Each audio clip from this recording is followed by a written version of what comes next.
ครับภาษาละนาของเฮามันก็บ่ใช่เรียนยากอะหยังนะครับต้านเรียนอักขระนะครับมันก็คือตัวอักษรนะครับแม่นเรียนไม้นะครับมันก็คือสระนะครับเอาสองอย่างนี้มาผสมกันตามหลักการของภาษาละนานะครับมา7 วัน1 เดือนท่านก็อ่านออกเขียนได้เลยนะครับมันบ่ยากนะครับแม่นแต่ก็อย่างว่ามันยากไปตอนที่ว่าเฮาจะไป อวดอู้ให้คนอื่นในหู้ในหันตู้นี่ก็อันนี้เนี่ยมันยากกว่านี้แหละครับเพราะว่าภาษาละนาวของเฮาเนี่ยมันเป็นภาษาที่มันตายไปแล้วนะครับมันบ่ได้ใช้ในต่างราชการมาเมินนั่นนะครับอันคนส่วนใหญ่แล้วเปิ้นอ่านออกเขียนได้ในเปิ้นบ่มีก็มันยากนะครับเพราะฉะนั้นเฮาวิธีการที่เฮาจะเอาภาษาละนาของเฮาไปอวดอู้กับคนอื่นในหูหันเนี่ยเฮาจะต้องเอาภาษาอื่นๆนะยืมเอาภาษาอื่นๆนะครับมาปรับเทียบเมื่อเป็นภาษาละนาเนี่ยหรือที่เพิ่นฮ้องว่าปริวัตินั่นนะครับเห็นไหมเนี่ยเฮาภาษาที่มันใกล้เคียงของเฮาหน่อยก็คือภาษาไทยอะฮะภาษาไทยอะเพราะว่ามัน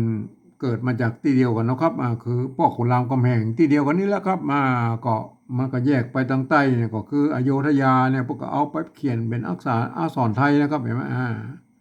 อันมาทางเหนือหน่อยเฮาก็เอามาเขียนเป็นภาษาละนานะฮะมันก็แยกกันนะบางคำมันยังเหมือนกันคำซ้ำเห็นไหมเห็นไหมอันนี้คืออันภาษาที่มันใกล้เคียงกันนะครับในโลกนี้นะครับเปิ้นก็มีการใช้กันแบบปริวัติภาษากันทั้งนั้นนะครับอย่างเฮามากอยประเทศเวียดนามเนี่ยเห็นไหมเปิ้นมีสงครามกัน200-300 ปีแล้วก็เห็นไหมโอ้โหเนิ่นนานแล้วก็อันภาษาเปิ้นเดิมทีเปิ้นก็ใช้ภาษายึกๆยือๆเนาะเหมือนกับไอ้ภาษาจีนนั่นแหละครับเห็นไหมบัดเดี๋ยวนี้มันเพิ่นบ่ได้ถ่ายทอดให้ลูกให้หลานมามันบัดเดี๋ยวลูกหลานเพิ่นอ่านบ่ได้แล้วครับเขียนบ่ได้แล้วครับไอ้ภาษานั้นน่ะครับเห็นไหมเพิ่นก็เลยหันไปเอาอักษรอาหรับิกนะครับมาสะกดเขียนเป็นภาษาของเพิ่นนะครับภาษาเวียดนามเนี่ยไหมแล้วเปิ้นก็อ่านปริวัตินะครับแบบเปิ้นก็ใส่จุดใส่หมวกใส่ขีดแต่ยังมั่วสะปะสะเปะนะมันได้วรรณยุกต์ตาม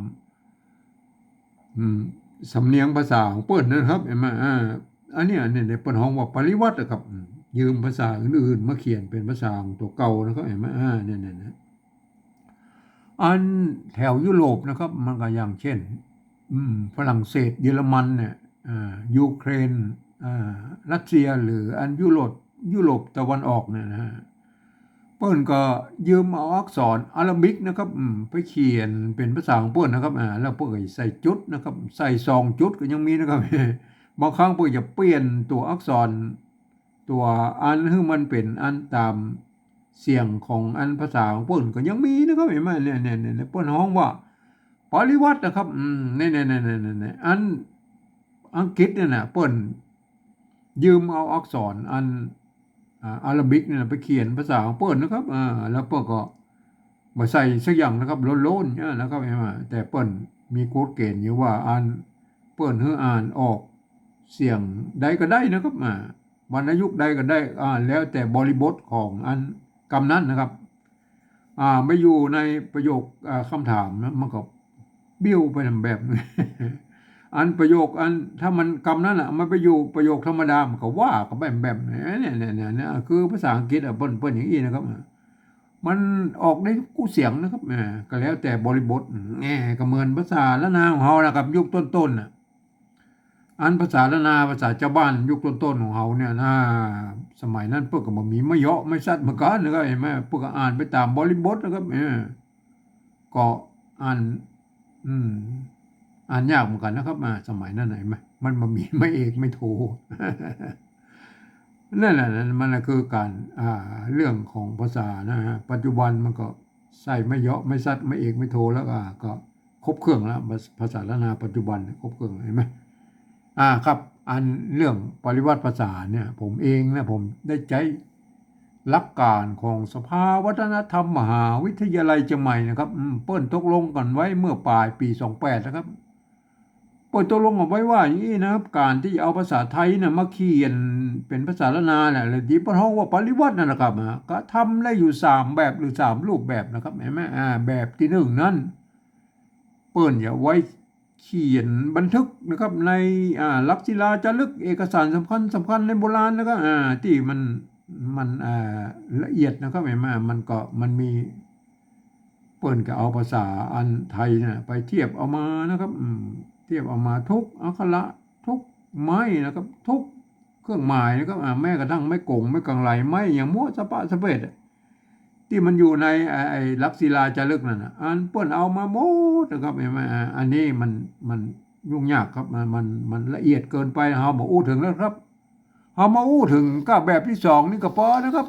แบบที่2ได้ไปบอกแบบที่2ที่3เนี่ยนะครับเห็นไหมแบบที่2มันว่าอย่างนี้นะครับ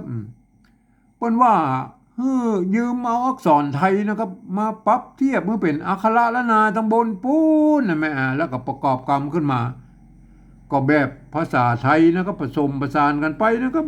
บางครั้งไม้หรือสระเนี่ยมันบ่ตรงบ่ตัดกันนะครับก็สามารถบูรณะกำซับได้นะครับหน้าตามออกแบบไทยๆนะครับแต่เวลาอ่านนั้นท่านต้องนึกถึงว่าอันกรรมเหล่านั้นนะมันเป็นอักขระนานานะครับอย่างเช่นอย่างใหญ่ๆเห็นไหมท่านเห็นเป็นตัวจอจานอะไรนั่นอันนี้ถ้าเวลาอ่านแบบที่2แล้วเขียนในแบบที่2ท่านต้องนึกว่าไอ้นี้มันเป็นตัวจ๊ะนะครับไม่มันเนี่ยมันจะเข้าใจผิดกันนะครับว่าคนทั่วไปที่มันบ่ได้เรียนภาษาละนามาก็ไปอ่านในแบบที่3พุ่นนะครับครับอ่านแบบที่3นี่ก็เดี๋ยวเฮาจะไปอู้ก่อนกำแล้วก็มาอู้แบบที่2กันนะครับเอาตัวจอจานเนี่ยมาเทียบเป็นตัวจ๊ะนะได้อะไรมาเทียบกันเลยนะครับตัวจ๊ะนะเห็นไหมจ๊ะไม้ไก่นะครับไม้ไก่กับสระไอเห็นไหมไม้ไก่ก็สระไอเห็นไหมอันตัวปะนะครับตัวปะนี่ก็ยืมตัวพอพานมาเป็นตัวปะนี่นะครับเป็นปะเห็นไหมปะเห็นไหมเห็นไหมถ้าเอาเขียนตัวอีมันก็ดูว่ามันเป็นจอไปมันก็อ่านไปบอกค่อยชัดนะครับเฮาก็บูรณะกำซับเพิ่นหน่อยแล้วก็เอาสระนี่มาใส่ให้เพิ่นหน่อยนี่ที่บ่ฮือคนอื่นมาอ่านนะเพิ่นจะอ่านว่านะครับคนทั่วไปมาอ่านจวดเจ็ดอ่านก็อ่านว่าจะไพนะครับจะไพไหมจะเสียงเอกนะไพเห็นไหมอ่านว่าไพมันต้องอ่านตามหลักภาษาละนานะครับเปิ้นอ่านไว้อีได้เห็นไหมอันนี้เป็นตัวจ๊ะนะครับอันนี้ไม่ไก่ตัวปะเห็นไหมอ่านว่าจ๊ะเสียงจัตวานะไปอ่านว่าไปนะครับเนี่ยมันอย่างนี้นะมันคนทั่วไปบ่สามารถที่จะเข้ามาอ่านได้แล้วก็มันจะผิดสำเนียงนะครับต่อไปอ่านตัวกะนะอันนี้ตัวกะเขายืมตัวกอไก่นะว่าเป็นนี่ไหมกอกะไม่กี้นะครับไม่กี้กับสระอีอันนี้มันตรงกันหน่อยในสระอีนะอันห่างหน้านี่ก็นอนหนูด้วยเนี่ยได้เลยมั้ยอันนี้อ่านว่ากินนั่นก็มาคนทั่วไปมาอ่านว่ากินเนี่ยมันจะผิดสำเนียงนะอ่านว่ากินนี่อ่านมันตกกะนะครับไม่กี้นะครับตัวหน้าอันนี้เหรออันนี้ก่อนนะครับตัวกะก็ยืมก็ไก่มาไม่ย่อก็ไม่เอกนะครับก็ย่อนี่อ้างเนี่ยอันตัวละเนี่ยสะกดอยู่ตรงบนเนี่ยถ้าแบบที่1พวกเกิดเขียนนี้นะครับเอาเป็นแบบที่2ฮู้แล้วว่าอันตัวละเนี่ยเพิ่นเขียนเอาไว้เขียนแทนตัวนะนะครับตัวนะเนี่ยถ้าสะกดไว้ทางบนเนี่ยนะปันเปิ้นฮึเขียนเป็นตัวละแทนเนี่ยอันนี้ภาษาละนานะเฮาฮู้ว่าไปเป็นตัวนะเฮาบูรณะคำศัพท์ให้มันเป็นตัวนะอย่างนี้ก่อนเห็นมั้ยก่อนเห็นมั้ยอันนี้ตัวตะนะครับตัวตะเนี่ยมันยืมตัวทอทหารมาเป็นตัวอันตอเนี่ยภาษานาเพิ่นมี2ตัวแล้วก็เพิ่นมีตัวตะกับตัวตะตัวตะนี่เป็นอักษรต่ำนะแม่เนี่ยอันตัวตะเป็นอักษรสูงนะครับอันนี้ตัวตะนะครับยืมตัวทอทหารมาเป็นตัวตะไม่กานะครับมันจะวงบ่วงมันก็สระอานี่แล้วครับเห็นมั้ยอันห่างหน้ากับนอนหนูใช่มั้ยได้อะไรมั้ยท่อนที่1ได้อะไรมั้ยท่อนที่1ได้นะครับอ่านว่าอย่างนี้นะใช่มั้ยจะไปกินก้อนตาลเห็นไหมเนี่ยคนทั่วไปมาอ่านมันจะบิดเบี้ยวนะครับมันจะบิดเบี้ยวสำเนียงบัดต้องมาอ่านนะครับค คนทั่วไปนี่ต้องไปอ่านแบบที่สามมันเรียกว่าโอ้มกำเอาต่อไปนะครับอ่านตัวจะนะครับยืมตัวจะมาเป็นเนี่ยไม้ย่อนะครับไม้กะนะครับสระอะเนี่ยอ่านว่าจะเห็นไหมอันนี้เนี่ยอ่านว่าจะเสียงเอกนะอันตัวหน้าแล้วครับอันตัวหน้ามันจะนะครับเสียงจัตวายไหมอันนี้มันจะเสียงเอกเห็นไหมเนี่ยเขาก็เทียบเอามาเต้าอันนะครับเต้าที่มันมีนะครับจะ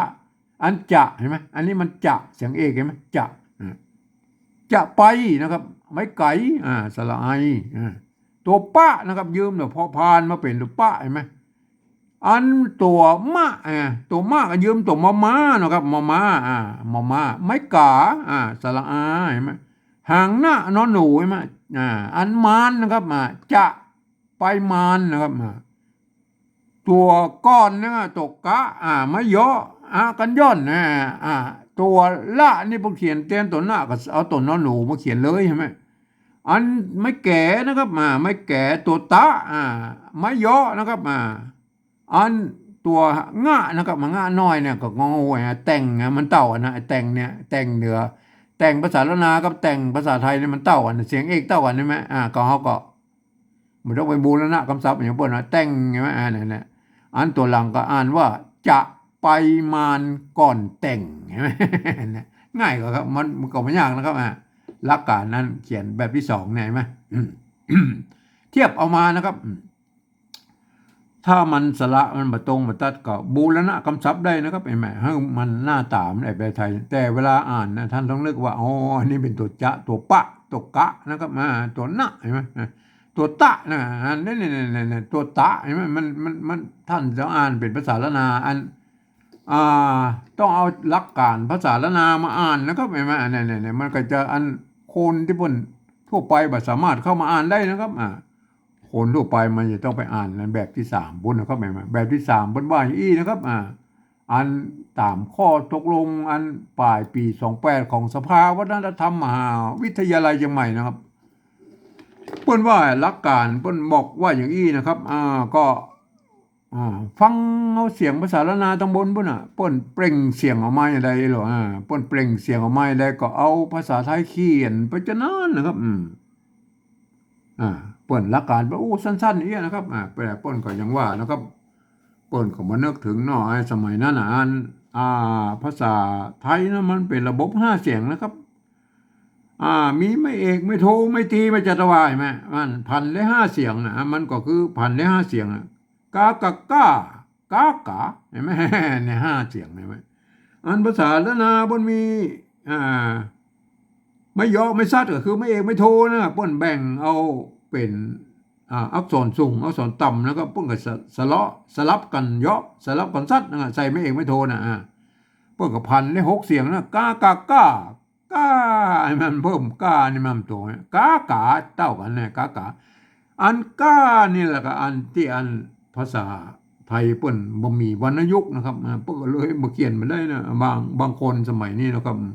หรือที่ผ่านมาเนี่ยก็เปิบเอานะครับเปิบขี้ตู้เปิ้นว่าขี้ตู้เอาเสียงอันโทปกติที่ภาษาไทยนะเปิ้นอ่านออกเสียงโทปกตินะเปิบมันเป็นเสียงโทพิเศษนะมันก็จะทำให้อันการเขียนตัวอื่นๆนะครับที่มันเป็นเสียงโทปกติเนี่ยมันก็เลยเอาไม้เอกมาใส่ครับเอาไม้เอกมาใส่มันก็เลยพลาบกันไปหมดนะครับมันก็เนี่ยมันก็จะได้มั่วกันไปหมดผมเองนี่ผม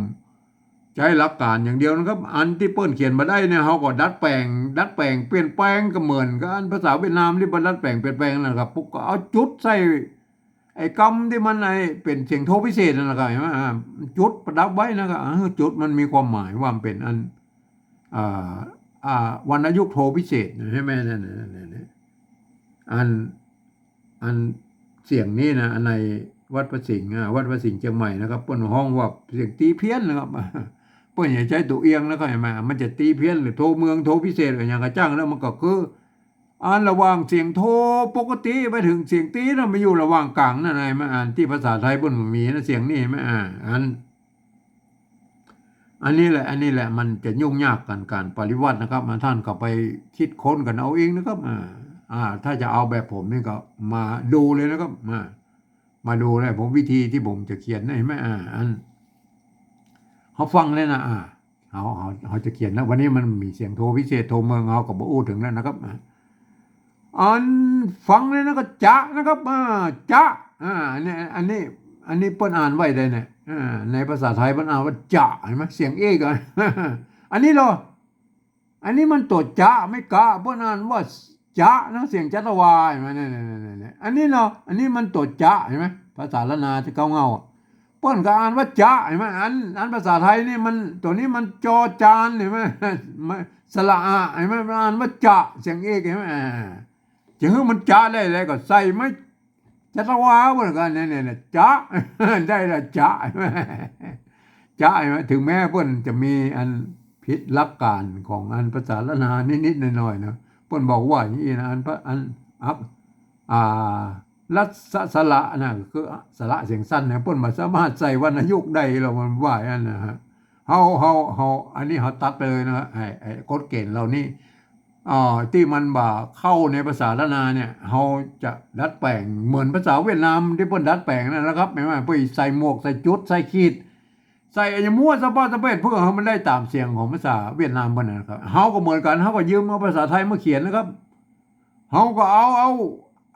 วรรณยุกต์ก็อันไหนก็เอามาใส่นะเต้าให้มันได้เสียงตามภาษาละนาไหนแม่มันก็คือหลักการอันเดียวกันนะก็คือเอาเฮาก็เอาตัวอย่างภาษาเวียดนามแล้วเปิ้นมาเขียนให้แม่เนี่ยอ่านว่าจะนะครับอ่านตัวต่อไปแล้วครับตัวต่อไปนี่มันได้ยินนั่นน่ะจะไปจะไปอันนี้มันอ่านว่าอย่างอันนี้มันอ่านว่าไผในภาษาไทยท่านจะต้องเอาปอปามาเขียนให้มันเป็นไปนะไงแม่เนี่ยปอปาเขียนได้ไหมจะไปจะไปได้นะฟังหน่อยนะกินอันนี้เหรออันนี้มันก็กินใช่ไหมอันนี้เหรออันนี้มันกินเสียงสามัญใช่ไหมอันนี้ภาษาไทยแล้วครับอันนี้มันภาษาปริวัติแบบที่สองทหารต้องเป็นตัวกะไม่กิตัวหน้าใช่ไหมอันนี้มันท่องอ่านท่านต้องอ่านเป็นภาษาไทยตัวก็ไก่สระอีนะนอนหนูอ่านว่ากินใช่ไหมกินเนี่ยเลยใส่ไม่จุลวาบอกกันนะกินใช่ไหมก้อนนะครับอันนี้มันเสียงเท่ากันแล้วครับก้อนเสียงเอกเนี่ยเห็นไหมอันนี้ภาษาไทยก็ว่าอ่านว่าก่อนนะครับเห็นไหมอันภาษาละนาปริวัติแบบสองพวกอ่านว่าก้อนเห็นไหมอันภาษาเก้าเงาพวกกับก้อนเห็นไหมเต้ากันนี่เขาก็ไม่ต้องไปยุ่งมาแล้วก็เขียนเต้าไปแล้วอันเนี้ยต่อไปนี่แหละครับอันตานเนี่ยอันนี้ตัวตะนะครับอ่านว่าตานเนี่ยภาษาละนาอันนี้อันนี้ก็ตัวตะไม่กาตัวหน้าเห็นไหมอ่านว่าตานเห็นไหมอันนี้อันนี้แบบที่สามนี่อ่านว่าทานทอทหารสระอานอนหนูเห็นไหมทานเห็นไหมท่านจะต้องเปลี่ยนให้มันเป็นตอเต่าเห็นไหมเอาตอเต่าเขียนครับเนี่ยคือมันตานนะครับเห็นไหมอันนี้แหละได้ยังตานได้เลยมาจะไปกินก้อนตาลเห็นไหมเนี่ยเอาละได้แล้วนะท่อนแรกนะเอาตัวที่สองเหรออันตัวที่วรรคที่สอง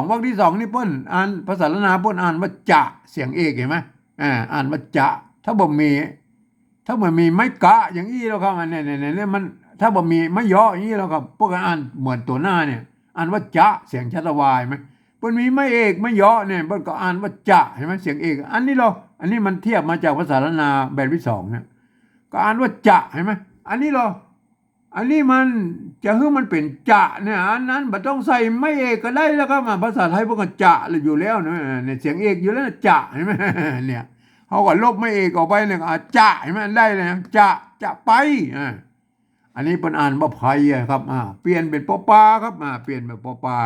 อันนี้ได้เลยฮะจะไปมานนี่มันเท่ากันเห็นไหมเสียงสามัญอันนี้กับมานเห็นไหมภาษาไทยอันแบบที่สองกับมานอันภาษาล้านนาเก้าเงาพวกกับมานนี่แม่ก้อนก้อนนี่ก็เหมือนกันนะภาษาล้านนาพวกกับก้อนเสียงเอกครับแบบปริวัติแบบที่สองกับก้อนเสียงเอกนะครับอันแบบอันที่สามภาษาไทยพวกกับอ่านว่าก้อนเสียงเอกเนี่ยมันก็เหมือนกันนะอันแต่งนะครับอันแต่งอันเสียงเอกเหมือนกันนะภาษาล้านนาพวกกับแต่งใช่ไหมอันภาษาแบบที่สองพวกกับแต่งใช่ไหมแบบที่สามพวกกับแต่งเสียงเอกเหมือนไหมบางครั้งมันก็เหมือนกันเนาะภาษาไทยภาษาละนาเนี่ยเพราะว่ามัน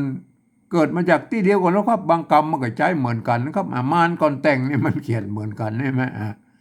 เมื่อเขียนเหมือนกันเขาก็เขียนไปนะครับไปตามนั้นเห็นไหม การปฏิวัติภาษาล้านนาเนี่ยมันก็เป็นอย่างนี้นะครับแบบที่สามเนี่ยคนทั่วไปมันจะต้องมาอ่านในแบบที่สามเนี่ยนะครับเห็นไหมเพื่อมันมือผิดเพี้ยนสำเนียงนะครับถึงแม้ว่าท่านจะเป็นฝรั่งมังค่าลุกที่ไหนมาก็จ้างท่านเรียนภาษาไทยมานะครับก็ฮื้อไปอ่านไปเลยนะภาษาปฏิวัติแบบที่สามเนี่ยนะครับฮื้ออ่านไปตามหลักการของภาษาไทยนะครับยกเว้นคำที่มีจุดนะครับจะต้องอ่านออกเสียงโทพิเศษโทเมืองนะครับ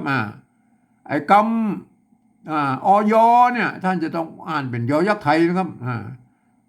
ถ้ามียอตัวเดียวเนี่ยเป็นอ่านตัวเป็นตัวยะนะครับตัวยอนะครับไม่มันจะต้องอีนะครับนอกนั้นก็อ่านไปสะกดเขียนไปตามภาษาไทยนะครับไม่ก็ท่านอ่านไปแล้วก็ท่านจะได้สำเนียงเชียงใหม่ไต้ยวนไปเลยนะครับไม่นั่นเอาลองมาอ่านดูนะครับจะไปกินก่อนตาลเห็นไหมจะไปมานก่อนแต่งเห็นไหมเนี่ยมันต้องอ่านได้ยี่ไหมเป็นฝรั่งมังค่ามาพวกก็อ่านได้ยี่ไหมได้สำเนียงไต้ยวนเชียงใหม่ไปเลยนะไหมแบบที่สองนี่ท่านจะต้องมีความรู้ในภาษาล้านนามาครับเวลามาอ่านแบบที่สองเนี่ยท่านต้องหันว่าเป็นตัวจะนะครับตัวปะตัวกะตัวนะเห็นไหมตัวตะเห็นไหมเนี่ยตัวตะเห็นไหมเนี่ยตัวมะเห็นไหมเนี่ยท่านต้องเห็นเป็นภาษาล้านนานะครับอักขระล้านนานะครับไม่ใช่มาหันหน้าตาแบบไทยเนี่ยอ่านไปพูดมันก็เลยผิดสำเนียงนะครับมันจะผิดสำเนียงแล้วก็ป้อนก็คนที่เปิ้นเรียนรู้ภาษาล้านนาเปิ้นก็รู้แล้วเปิ้นจะอ่านไว้อย่างนี้นะครับจะไปกินก่อนตาลจะไปมานก่อนแต่งเนี่ยเห็นไหมเปิ้นก็จะอ่านอย่างนี้นะตามหลักภาษาล้านนาเนี่ยเปิ้นบ่ฮื้อคนอื่นอ่านอย่างแล้วก็แล้วเปิ้นเขียนไว้อย่างแล้วครับเนี่ยเปิ้นเขียนไว้อย่างนะครับเปิ้นก็เขียนไว้เพื่อกำกับภาษาล้านนานี่บ่ได้นะครับเปิ้นเขียนว่าเพื่อภาษาล้านนาตำบลบ่สูญหายไปนะครับเปิ้นก็จะสามารถเอาภาษาปฏิวัติแบบที่สองเนี่ยปฏิวัติแบ็กกลับไปเป็นภาษาล้านนาได้ไหมเนี่ยมันประโยชน์มันมีแค่นี้แล้วครับเปิ้นบ่มีอย่างอื่นนะครับเนี่ยไหมภาษาล้านนาของเฮาก็อย่างอี้ได้ไหมมันก็เป็นอย่างอี้นะครับก็บางครั้งเนี่ยก็เขียนได้อยู่หลายแบบอยู่นะครับไอ้แม่ก็มันก็โยนกันไปเพราะว่าภาษาล้านนาของเฮามันเก้าเง่ามันมีอยู่ 4-5 เผ่าพันธุ์แล้วครับที่เพิ่นเขียนบางที่มันก็เขียนกันมานะครับบางที่มันก็อย่างเช่นตัวจะเห็นไหมอันนี้มันจะนะครับเห็นไหมอันนี้มันจะเสียงเอกใช่ไหมอันนี้มันจะเสียงนวาบางที่พวกก็เขียนอย่างนี้ใช่ไหมบางที่พวกก็เขียนอย่างนี้มันก็สุดแล้วแต่นะครับเฮาก็บ่ว่ากันนะครับอย่างอย่างตาลเห็นไหมตาลนี่เพิ่นว่าใจไม่กล้าวงนี่หรอบางทีบ่ใจไม่กล้าน้อยก็มีนี่แม่มันเฮาก็บอกโอ้ยว่าเลยนะอาจจะใจไม่กล้าวงก็ได้ใจไม่กล้าน้อยก็ได้สุดแล้วแต่บางที่เพิ่นนิยมนะครับแม่เฮาก็ว่ากันอยู่เหนือกันไปนะแต่พวกก็อ่านกันรู้เรื่องอยู่นะครับพวกก็อ่านไว้อีนะครับจะไปกินก่อนตาลจะไปมานก่อนแต่งเห็นไหมพวกก็อ่านได้อีนะครับเรื่องปฏิวัติภาษานั่นน่ะท่านต้องมีหลักการปฏิวัตินะครับพยายามเขียนให้มันเนี่ยคนทั่วไปได้อ่านนะครับคนทั่วไปนะครับไม่ใช่อ่านเฉพาะกลุ่มนะครับคนทั่วไปได้อ่านให้มันได้ออกเสียงไปตามนั้นท่านจะเป็นไตยวนไตลื้อไตเขินไตยองอย่างกระจ้างก็แล้วไปปรับเขียนกันเอาเองนะครับก็ใช้หลักการของภาษาเวียดนามนั่นที่เปิ้นแสดงไว้ฮื้อนะครับเนี่ยเปิ้นเอาอาราบิกมาเขียนอักษรอาราบิกเขียนเป็นภาษาของเปิ้นเห็นไหมแล้วก็มันก็เห็นไหมมันก็พวกก็ไปของเปิ้นได้นะภาษาเวียดนามท่านเราไปพอนะครับภาษาเวียดนามปัจจุบันเนี่ยเปิ้น มันไม่ใช่เป็นภาษายึกยือเหมือนภาษาจีนก่อนแล้วนะครับเห็นไหมครับท่านก็ไปคิดกันเอาเองนะการปฏิวัติภาษานั้นเป็นลิขสิทธิ์ของท่านเองนะครับท่านจะเขียนมาอย่างได้ก็จ้างแต่ท่านต้องนึกถึงว่ามันจะเขียนให้คนอื่นได้ได้อ่านตัวเนี่ยมันได้ตามสำเนียงของท่านนะครับหมายไหมก็ ท่านจะเขียนอย่างไรท่านก็เอาไปคิดกันเอาเองนะครับวันนี้ผมก็ฝากไว้อย่างอี้เต้าอี้นะครับวันนี้นะครับวันนี้ขอบคุณนะครับ